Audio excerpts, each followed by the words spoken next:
आज हम एक ऐसी खबर पर बात करने वाले हैं जो फरीदाबाद से आई है और सच कहूँ तो ये किसी को भी अंदर तक हिलाकर रख सकती है।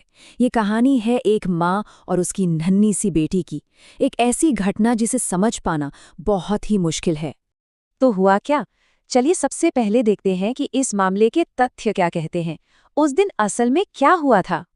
जो बात सामने आई है वो ये है कि फरीदाबाद में एक माँ ने अपनी ही 18 महीने की बेटी को एक नाले में फेंक दिया। सोचकर भी अजीब लगता है, इस बात पर यकीन करना तक मुश्किल है।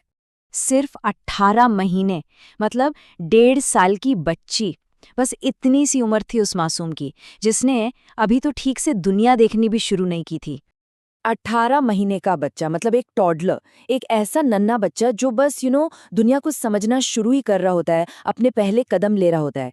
ये वो उम्र है जब एक बच्चा पूरी तरह से अपने माँ बाप पर निर्भर होता है, उनकी सुरक्षा पर।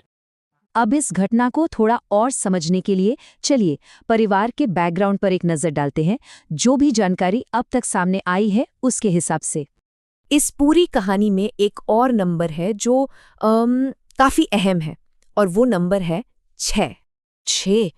ये उस परिवार में बच्चों की कुल संख्या थी। जी हाँ, उस महिला के 6 बच्चे थे और ये मासूम बच्ची भी उन्हीं में से एक थी। और ये बच्ची जो इस सब का शिकार हुई वो उन 6 भाई बहनों में सबसे छोटी थी।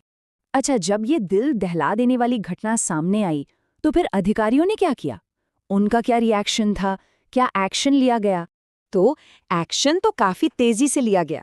जैसे ही घटना की रिपोर्ट मिली, पुलिस ने फौरन अपनी जांच शुरू कर दी और फिर जांच के आधार पर गिरफ्तारी भी हुई। और पता है गिरफ्तारी किसकी हुई?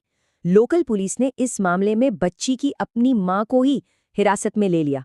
तो अब हमें ये तो पता चल गया है कि क्या हुआ और शुरुआती एक्शन क्या लिया गया।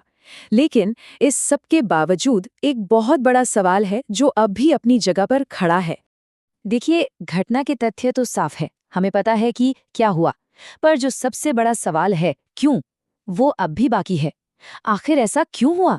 इस खौफनाक कदम के पीछे का मकसद क्या था? ये अब तक पता नहीं चल पाया है। ये एक पहेली है।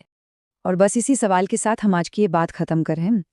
सोचने वाली बात है कि आखिर वो कौन सी घड़ी होती है, वो क्या हालात होते हैं जब एक माँ का अपने बच्चे की रक्षा करने का जो कर्तव्य है, जो सबसे बड़ा धर्म है, वो इस तरह से हमेशा के लिए टूट जाता है।